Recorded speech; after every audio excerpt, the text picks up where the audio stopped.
Thank you all for joining us.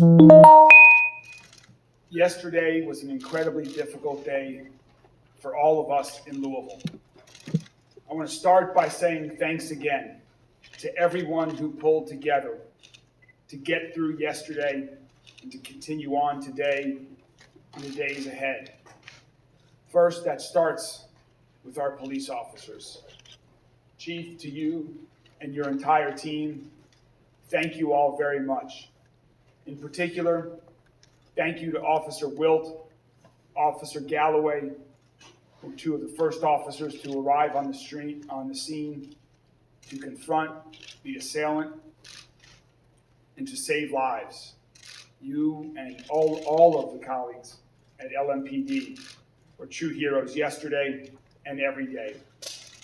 And to our other first responders, EMS, Louisville Fire Department, Jefferson County Sheriff's Office, the 911 operator at MetroSafe, who handled calls and dispatched so efficiently and well. And to our state and federal partners, thank you.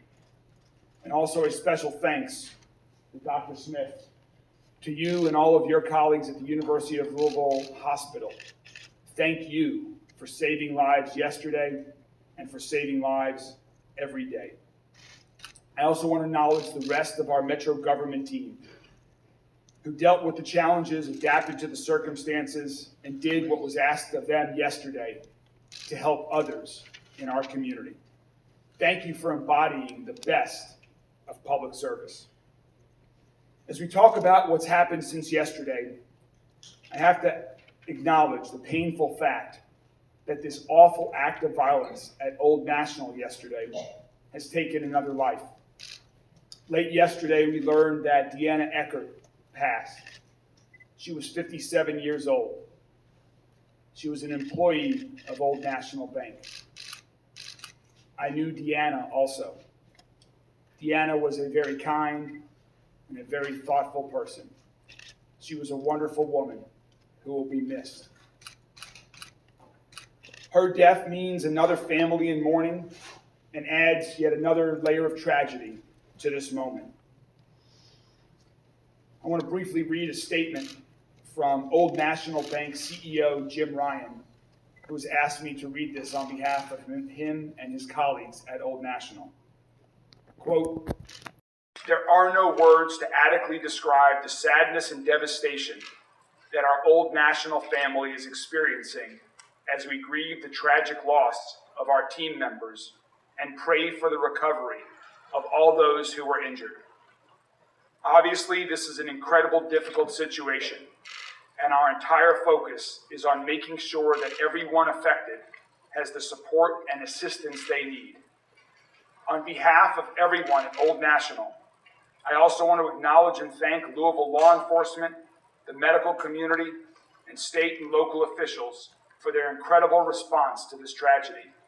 And finally, we ask you to please continue to pray for all those affected." Again, that was Old National CEO Jim Ryan. Our thoughts are with the families who've lost loved ones, and we're also thinking and praying for the people who were injured in this attack, including our police officers. So for an update on their condition, I first would like to welcome Dr. Jason Smith, Chief Medical Officer at U of L Health. Dr. Smith? Thank you, Mayor. So from U of L Health and U of L Hospital, I want to send my prayers and thoughts out to all the families that were affected yesterday, both those we treated and unfortunately those we did not. An update from us, we still have 4 patients in the hospital. 2 remain in the ICU.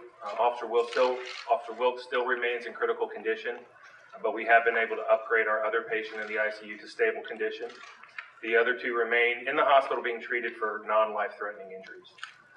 I want to thank my team, again, the emergency department, physicians and nurses, my trauma team at U of L Health, and all those that supported us yesterday. I also want to send a thank you to the American Red Cross. We used 170 units of blood yesterday to treat these victims, which far outstrips our hospital capacity, and their ability to get us that blood to save those lives helped save those lives. So I want to thank them for that. I'll be happy to take questions at the end of the press conference. Thank you. Thank you, Dr. Smith. Now for a brief update on some information about things that we've learned about the events and the assailant yesterday. I'd like to call on our Chief of Police, Jacqueline Gwynn Villaroel. Chief.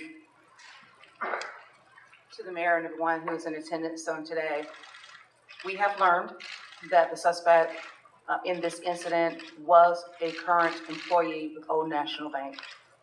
We have also learned that he purchased the weapon used in this tragic incident on yesterday on April the 4th. He purchased the weapon legally from one of the local dealerships here in Louisville. We have executed a search warrant on his residence, and we have recovered items, and we cannot get into specific details on what we recover at this time because, again, the investigation is ongoing, and we want to make sure that we're providing accurate information. The family deserves that, and the community deserves that. We also would like to share that later on this afternoon, we will be releasing body-worn camera footage of the incident. And so that information at the time will be released to you and the location, so everyone will be privy to that information. Thank you. Thank you, Chief. We need to acknowledge that a tragedy like this affects everyone. I've already talked about some of our first responders and colleagues in Metro government. Thanks also to the faith leaders and social workers and mental health professionals who provided comfort and counsel to people in understandable distress. I also want to acknowledge the teachers and parents who had to have difficult conversations with our children throughout our community about this inexplicable act of violence and cruelty. We're all feeling shaken by this, and scared, and angry, and a lot of other things too. It's important that we come together as a community to process this tragedy in particular, but not just this tragedy. Because the reality is that we have already lost 40 people to gun violence in Louisville this year, including another young man yesterday, just a few blocks away from Old National Bank, shortly after this tragic incident happened. That was a separate targeted incident, but the result was the same. Needless tragedy, needless loss of life. In order to help the people of our community, of our great city, come together and deal with this outbreak of tragedies, to grieve, to pray, to unite, I'd like to announce that we are going to be hosting a vigil tomorrow, Wednesday, at 5 p.m. at the Muhammad Ali Center Plaza. This vigil will be to acknowledge the wounds, physical and emotional, that gun violence leaves behind. It will be an interfaith opportunity for our entire community to come together, to grieve, to heal, to begin to move forward. We also know that Wednesday is a night of worship for many across our city. And so, working with Paul Callanan and his colleagues at the Office of Safe and Healthy Neighborhood, we will be having grief counselors at over a dozen churches throughout our city that have regularly scheduled worship on Wednesday evenings as well. We invite the entire community to join us at the Muhammad Ali Center tomorrow at 5 p.m. And also, if you prefer to worship on your own, again, we will be providing some grief counselors, and we'll have a list of those churches where members of Office of Safe and Healthy Neighborhood will be located by mid-afternoon today. And I want to thank the Muhammad Ali Center for hosting this vigil on such short notice. One really loving thing in the midst of this tragedy has been the sheer number of people locally and around the world who've shown such love and support for our city. It means a lot to my wife Rachel and I. We are deeply grateful on behalf of everyone in Louisville for those who have reached out from beyond and within our city borders.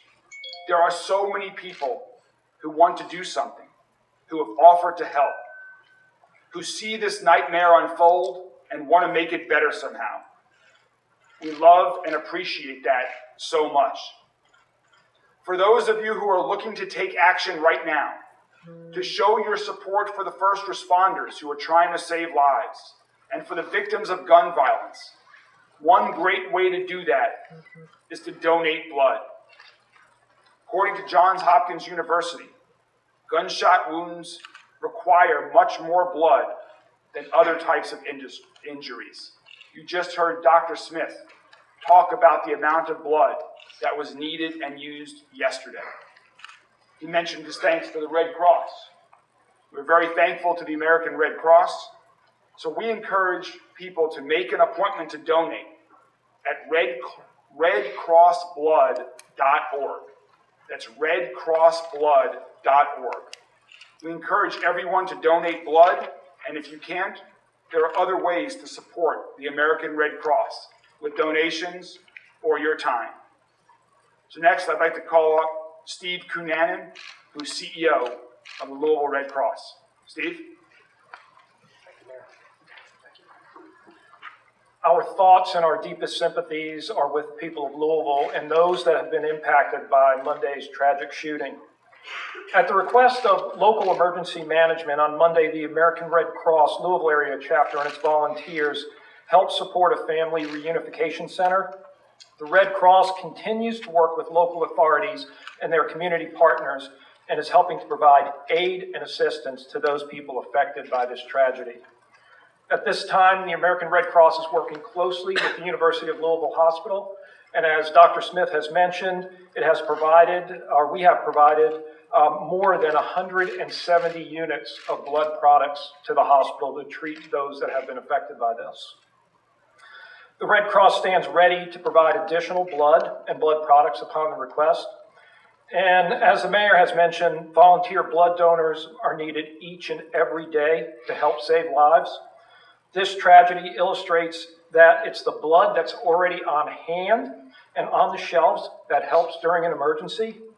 Type O negative is the universal blood type, and that is what the emergency room personnel use and what they reach for when they don't have time to determine a blood type, and that's one of the types that is needed most. The American Red Cross is grateful to all those donors who generously give blood throughout this country. Thank you. Thank you, Steve, to all you and all of your colleagues at the Red Cross. There's one more topic that we need to talk about today, and that's guns. Yesterday's tragedy brings us to 40 people who've been shot to death this year in our city. That level of gun violence is beyond horrific, and it's beyond anything we can and will accept in our community. Our police did a heroic job yesterday and every day. And we are already doing a lot to reduce the amount of gun violence in our city and make Louisville safer. We're investing in neighborhoods and in people who have been overlooked for generations, so every child has an opportunity to succeed and pursue their hopes and dreams. We're going to invest more in mental health care. We're working to make universal pre-K a reality. Workforce development initiatives for young and older adults alike. These are all important. These are all also long-term solutions. We have to take action now. We need short-term action to end this gun violence epidemic now, so fewer people die on our streets, and in our banks, and in our schools, and in our churches. And for that, we need help. We need help from our friends in Frankfurt and help from our friends in Washington, D.C. This isn't about partisan politics. This is about life and death. This is about preventing tragedies. You may think this will never happen to you, never happen to any of your friends or loved ones. I used to think that. The sad truth is that now no one in our city, no one in our state, no one in our country has that luxury anymore. Last year, I survived a workplace shooting. And now yesterday, I've lost a very close friend in another workplace shooting. 5 more families have lost a loved one. It has happened in Louisville. It could happen in Paducah, in Pikeville, or in Covington. This is happening in America everywhere and will keep happening until we say enough and take meaningful action. Congressman McGarvey will talk about some things at the federal level. So I'll address what we can do at the state level. I have 2 requests today for every Kentucky state senator and every Kentucky state representative who wants to join me in reducing the amount of gun violence in Louisville. First, if you support police officers like Officer Wilt and Officer Galloway, who heroically ran into a barrage of fire from a waiting assailant with an assault rifle, if you support local decision-making to address local issues, if you want to help our state's largest city thrive, please give Louisville the autonomy to deal with our unique gun violence epidemic. Let us, the people of Louisville, make our own choices about how we reduce gun violence in our city. Other communities should be able to make the policies that work for them. Let us implement policies that work for us. So please change our state law to let Louisville make its own decisions about reducing the amount of illegal guns on our streets and gun violence that is killing far too many people in mass shootings, in individual shootings, in any shootings. Let me be clear. I don't care about finger pointing. I don't care about blame. I don't care about politics. I'm only interested in working together with our state legislators to take meaningful action, to save lives, to prevent more tragic injuries and more death. Arguing is not a strategy. Doing nothing is not a strategy. It's not a solution. The second thing, and to those in the national media that are joining us here today, this may be even more shocking than it is to those of us locally who know this and are dealing with this. But under current Kentucky law, the assault rifle that was used to murder 5 of our neighbors and shoot at rescuing police officers will one day be auctioned off. Think about that. That murder weapon will be back on the streets one day under Kentucky's current law. My administration has already taken action to remove the firing pin before turning confiscated guns over to the state, because that's all that the current law allows us to do. That's not enough. It's time to change this law and let us destroy illegal guns and destroy the guns that have been used to kill our friends and kill our neighbors. I know every member of the state legislature, like everyone else in our state and in our country, is horrified by what we saw yesterday, by what we see in other cities around the country. None of us wants this to happen again. None of us wants this to happen in our neighborhood. But it will keep happening. That's why we have to do more than what we've already done. Let's change the state laws that would make me a criminal for trying too hard to stop the real evil criminals who are taking other people's lives and who are eager to make a spectacle of mass murder. The laws we have now are enabling violence and murder. It's time to change those laws to save lives and keep our people safe. To those in the Kentucky State Legislature, let's work together. I look forward to working with you on this. Now, I'd like to welcome Congressman Morgan McGarvey.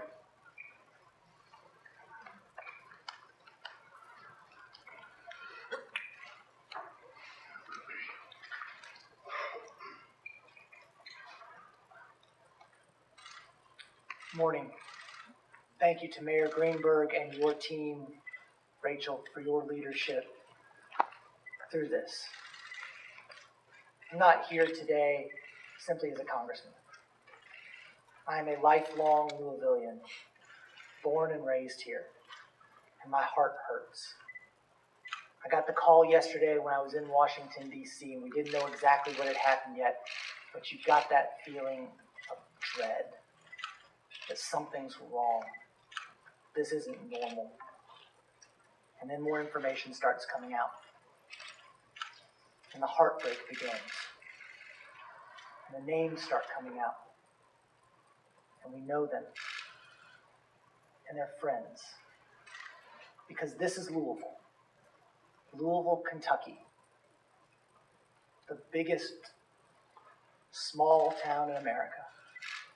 We call it Louisville Village. Because really and truly, everybody knows everybody. We are not 7 degrees of separation from people in Louisville. We are 1 degree of separation from people in Louisville. When we ask you, what school did you go to? We mean high school. I went to Manual High School. My mom went to Wagner High School. Louisville is my home. And we are hurting. This is an unimaginable tragedy for our community. As Mayor Greenberg mentioned, Deanna Eckert passed away last night, a truly lovely woman. Jim Tutt is no longer with us.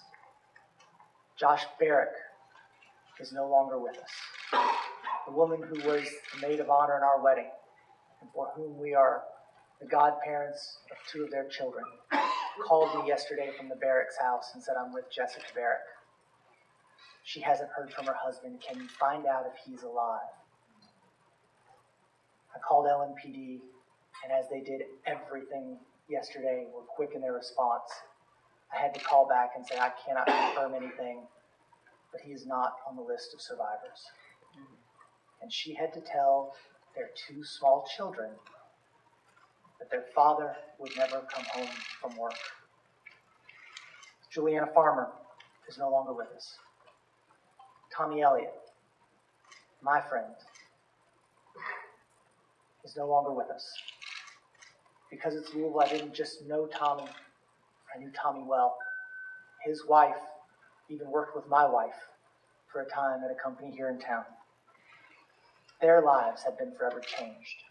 The people who knew them are forever changed. Our community is forever changed. I am so grateful to the quick response of the Louisville Metro Police Department. Chief, your team was incredible yesterday. To run headfirst into that gunfire, without question, saved lives. It also changed lives. Officer Wilt, as we know, is fighting right now after being struck in the head by an AR-15 round on his 4th ever shift as a police officer. To the team at U of L, thank you, Dr. Smith. Again, this is the collateral damage of gun violence. Every person who touched these victims and these officers had to deal with this trauma and will have to process this trauma in their own way. Thank you also to all of our first responders, the Louisville Fire Department, our emergency medical technicians, to the FBI, to the ATF, to everyone who is involved. Continue to pray for the people recovering. They need it, and we want it. Today and in the weeks ahead, we are grieving. We are hurting. We are heartbroken. We are despondent. But we are Louisvillians. And that same close-knit community that creates this heartbreak will knit together the strength that brings us back. I'm proud of the mayor and his team for the job they've done. Talked with the governor.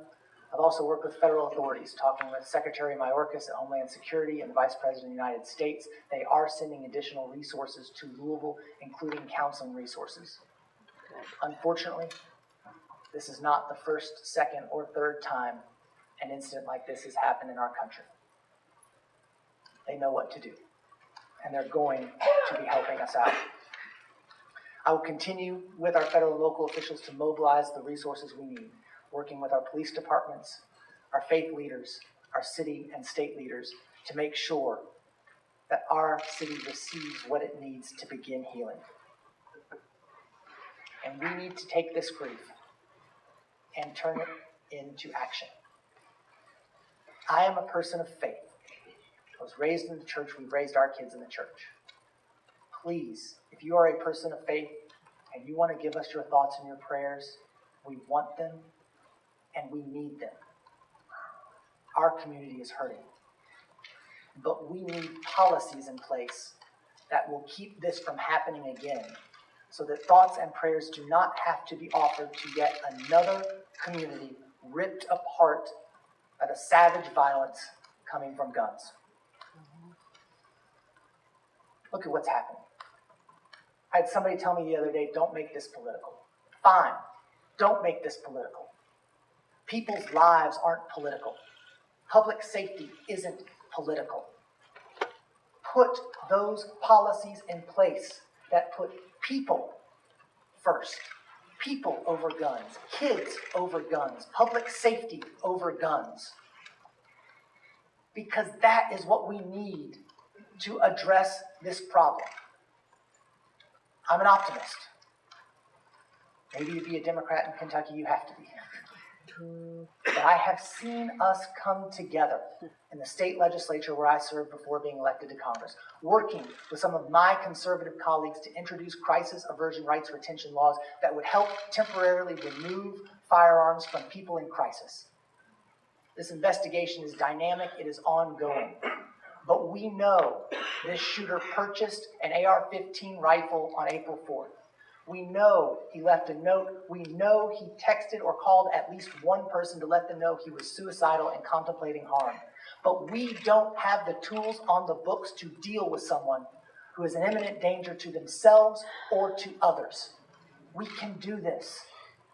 We can come together at the federal level, working with each other to solve this problem, which is impacting all of us in a uniquely American way, and get universal background checks so that people who shouldn't have a gun can't buy one. That we are taking weapons of war off of our streets. That we are helping people who are in crisis. That is not a political issue, but it becomes one when Kentucky Republicans would rather ban books and pronouns and then make Kentucky a sanctuary state for weapons. We are hurting. And no matter what policy we pass, no, it will not bring back these people. This will not bring back our friends, our neighbors, and our loved ones. We will continue to get the resources for our community that we need. And we will continue to work to make sure that we have the policies in place that keep other families, other loved ones, other kids from going through this tragedy again.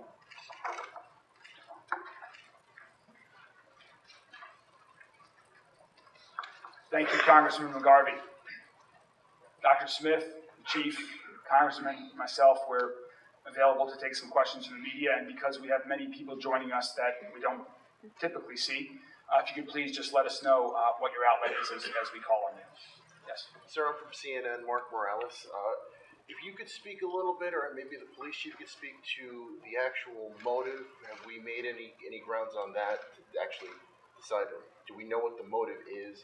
And secondly, it sounds like there was a lot of planning to this. The note that was mentioned that was left, the purchase of the weapon on the 4th. Can we get some more details about that and what the level of planning was for this? The chief might have some other things to add. I don't believe we have any other information to provide at this point. As the chief mentioned earlier, we have been able to confirm that he was a current employee of the bank and when he purchased the weapon. But chief, do we have anything? There's nothing else further at this time, but we do know that this was targeted. He knew those individuals, of course, because he worked there. And the evil that was played out on yesterday, taking those lives and injuring so many others, just truly unfortunate. But again, the investigation is ongoing, and whatever we uncover, it will actually be revealed to everyone. Are you saying he Specifically targeted targeting specific anyone? individuals at the bank or just the bank in general, Chief? We don't have an answer to that yet, Mark. We don't know. We just know what the results are, and we will certainly continue that as part of the investigation. Chief, can you speak procedurally about what comes next? We know that LMPD standard protocol, when officers fire their weapons, there has to be an investigation. Can you give us a timeline for what that looks like? Who will be conducting the investigation? When will we know how many officers fired shots? Things of that nature. Yes, and I have my colleagues here who have been done an extraordinary work in helping me on yesterday. So I would like to highlight Lieutenant Colonel Kroll come up and just share because he's over the investigation, and I think it's appropriate for him to do that. Thank you. So at this point, because of the complexity of the scene, we made the determination yesterday to segment the internal shooting where between the shooter and the employees to a homicide investigation, and then the public integrity unit will be the external shooting incident, which was between the suspect and the officers. So there's two separate investigations going. Louisville Metro Police will be handling the public integrity unit and the homicide investigation. We discussed it with KSB yesterday and determined that was the appropriate route for us to keep it within our own structure there. As far as number of rounds or any specific information, it's going to be quite some time before we're going to share any kind of specifics that would, taint the investigation one way or another. Can you confirm the type of weapon? As I think we've said multiple times, it was an AR-15. AR-15. Yes, sir. Yes, ma'am. Adrienne Broadus from CNN, and my question is for Dr. Smith. Thank you first to all of you for being here. Can you just share with us what is on your heart and what that process was like for you and your team who had to operate on Officer Wilt, and how long did the surgery take? Sure. Well, I won't get into too many specifics about the patients we're currently caring for. We did operate on 3 of them yesterday that required emergency operations. My team were absolute professionals. We trained for this. It's very difficult to be able to process what's going on during that time. And so the training that we do with our emergency department nurses and physicians, our surgical services, our trauma teams, the blood bank, all of that makes a huge difference in being able to save those lives because we have to act quickly. But I'll be honest, caring for 3 shooting victims, and plus the other that came in, is not an infrequent day for us. And the events surrounding this made this obviously much more difficult. But to be honest with you, we barely had to adjust our operating room schedule to be able to do this. That's how frequent we are having to deal with gun violence in our community. I'll tell you personally, I'm weary. I've been in Louisville for 15 years, all of it at University Hospital. For 15 years, I've cared for victims of violence and gunshot wounds. And people say I'm tired, but I'll be answered. It's more than tired. I'm weary. There's only so many times you can walk into a room and tell someone they're not coming home tomorrow. And it just breaks your heart. When you hear someone screaming, "Mommy," Daddy, it just becomes too hard day in and day out to be able to do that. Now, my team is fantastic. They're absolute professionals and they're wonderful. But sooner or later, it catches up to everybody. You just can't keep doing what we're doing because you just can't keep seeing these lives lost. You can't keep seeing all the people with these horrific injuries coming through the door without doing something to try and help them. And I don't know what the answers are. I'm a doctor. I don't know what the answers are. But to everyone who helps make policy, both at state, city, federal, I would simply ask you to do something. Because doing nothing, which is what we've been doing, is not working. We have to do something. Because this is just getting out of hand across our city and across this great nation of ours. Sorry. Thank you. No, sorry. awake yet? Yeah, he's still in the ICU. He's still sedated. And I apologize. I'm not going to release any other information for the patients that we're still taking care of. Still in critical, you said yesterday, the next 24 hours are going to be very intense. Is that still the same stance today? Yes, so he's still in critical condition in our ICU. He's being treated by our neurosurgery team, being treated by our trauma team and our anesthesia teams, and is still undergoing a lot of care at that bedside. In good news, we had another patient released. I know we talk a lot about the hurt to see these people receive trauma care, but another person was able to leave and walk out of the hospital. How does that feel to see the good part of this today? Yeah, so I mean, the answer is that, today we had 4, we may have 3. The ones that are doing well are doing well. And I think, the work that we do with the physicians and the nurses at the hospital is just, it's unbelievable sometimes the people that we're able to save these days. We have partners like the Red Cross that can get us, 170 units of blood in an 8-hour period of time. It's just, the coordination of the city, of the healthcare system, and of the hospital is outstanding to be able to say that those patients are going on. Was there armed security at the bank, and can you talk about any steps that people inside the bank may have taken that might have saved lives, or that they might have taken that are like the right thing to do if any of us are ever in that situation? Yeah, I'll call the chief or someone from LMPD to talk about precautions to take if this ever happens to you and you find yourself in a similar situation.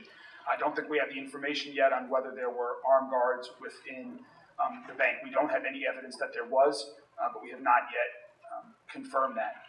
Chief, you or someone else? Deputy Chief Hall. Like you said, we have no information about any armed security that was at the bank, but in these situations, it's very simple. We teach people run, hide, fight, right?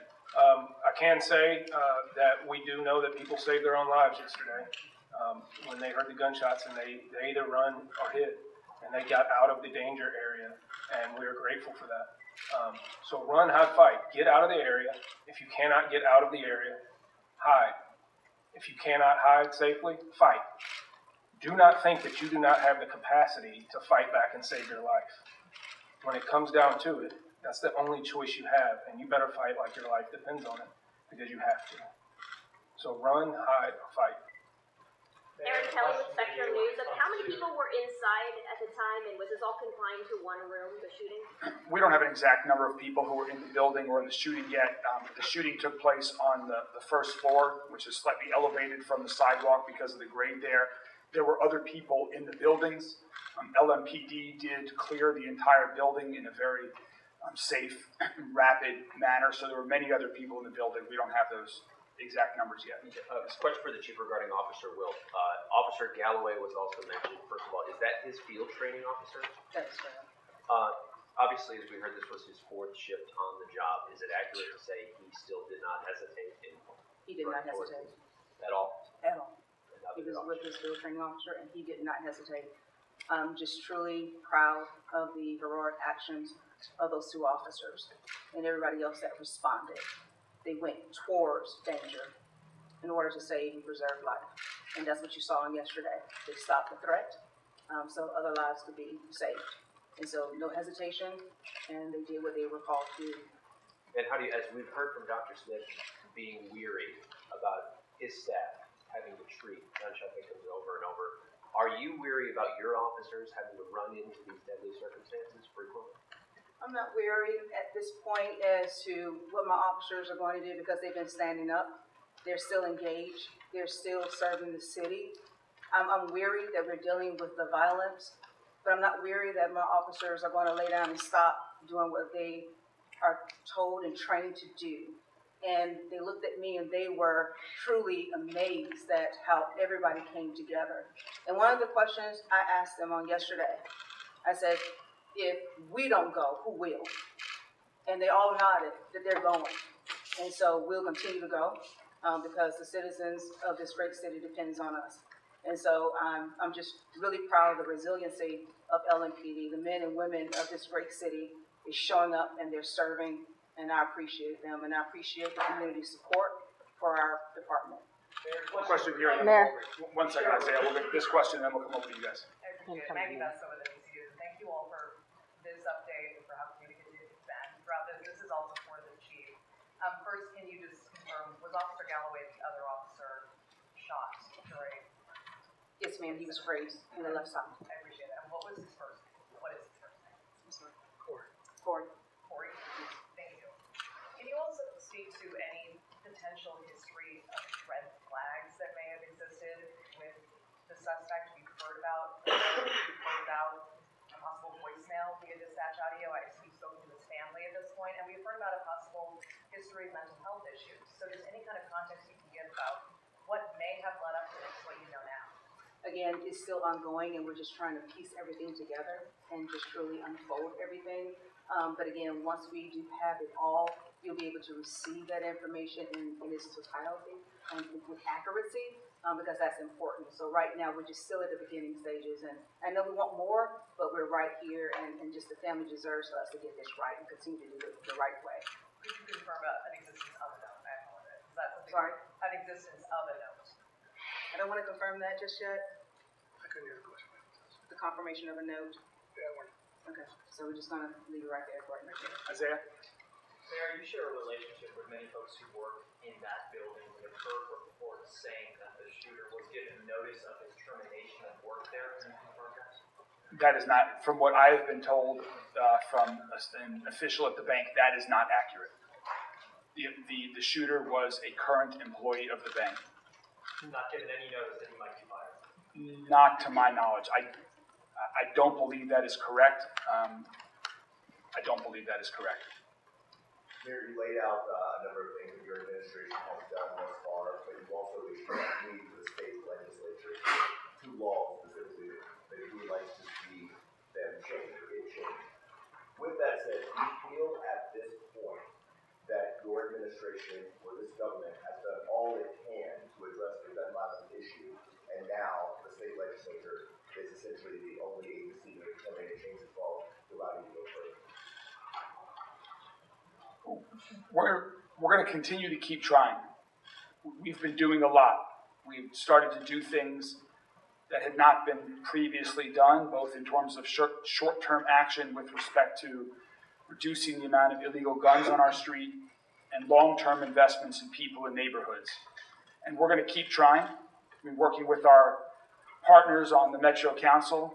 I know we're very supportive of a lot of what we're talking about here because, like me, they care about our city today and they care about our city tomorrow. But one way we can do more is with the help of the state legislators.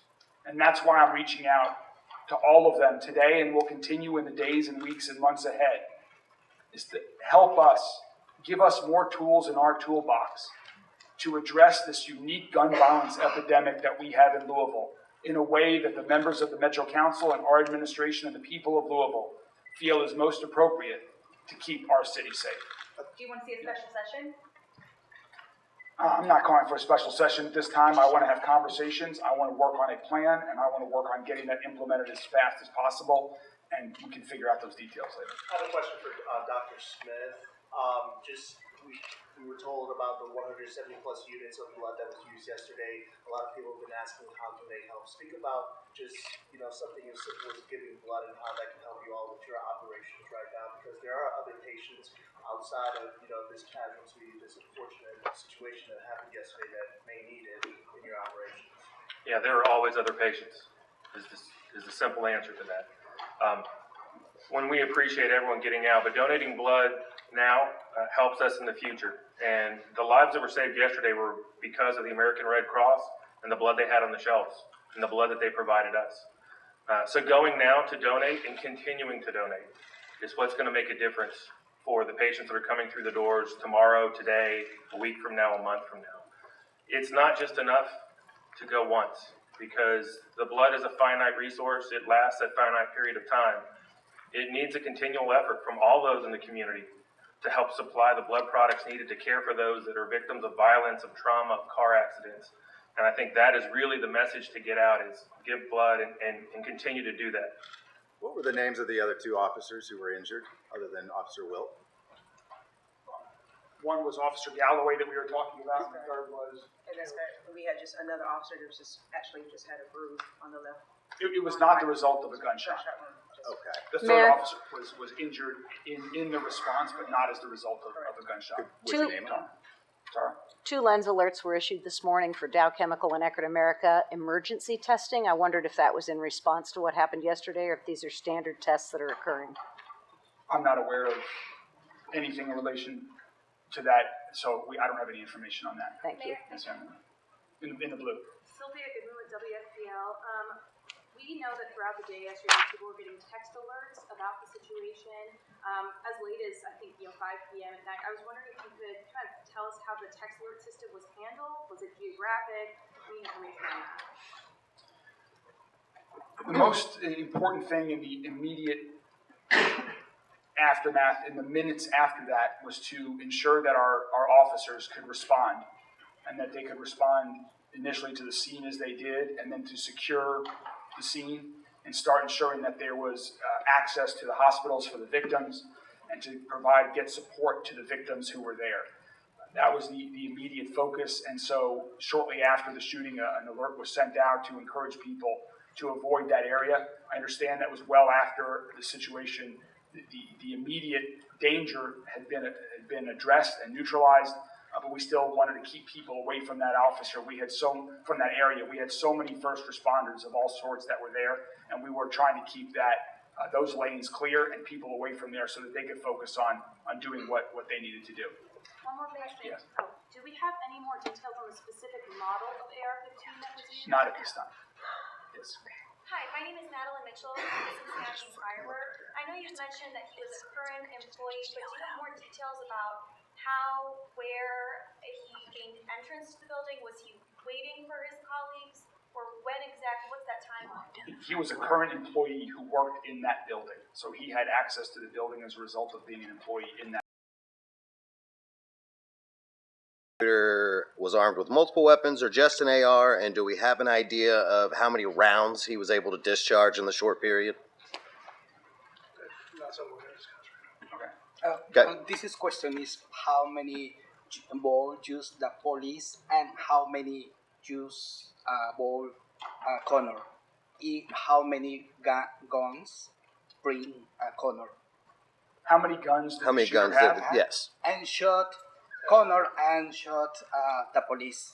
Yeah, at this point in the investigation, we're not going to share any specifics as far as firearms other than what's already been stated. How many rounds were fired, how many people involved. It's premature for us to have that discussion. We're still gathering the information, and even what we think we know right now, it would be premature to hang our hat and say this is 100% what happened, because it is still ongoing. So it's not appropriate or responsible to put that information out right now, and then we have to walk it back at a later time.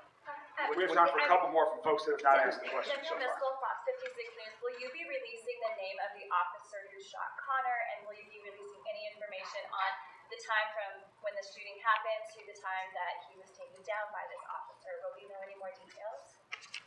Well, it was just, as we mentioned yesterday, it was just a matter of minutes. I believe that the 911 call came in at 8:38, and we were on scene at 8:41. And we were 9 on minutes from start to finish as far as when he began.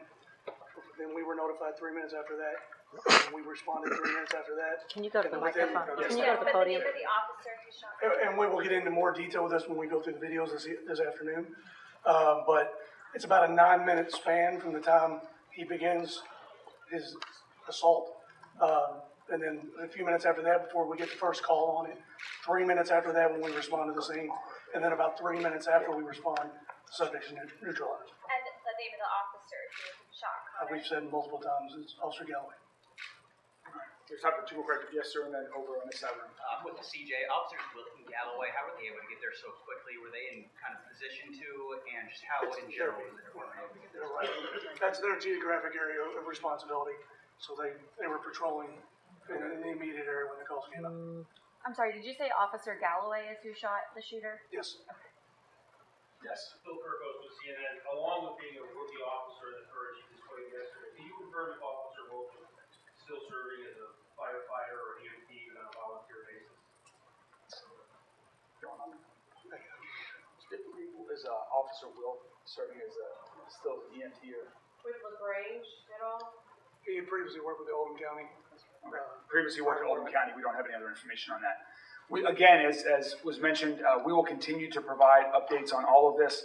We'll be releasing body camera footage later this afternoon. If there are other updates available at that point in time, we'll make them available. Thank you all very much for being here. Have a good day.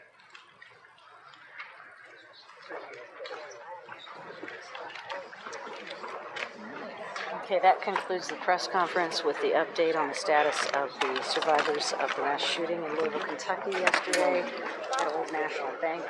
An announcement was made that the community memorial service is going to take place tomorrow, Wednesday, the 12th, at 5 p.m. at the Muhammad Ali Center at River Road and 6th. And the community is invited. Free parking will be available.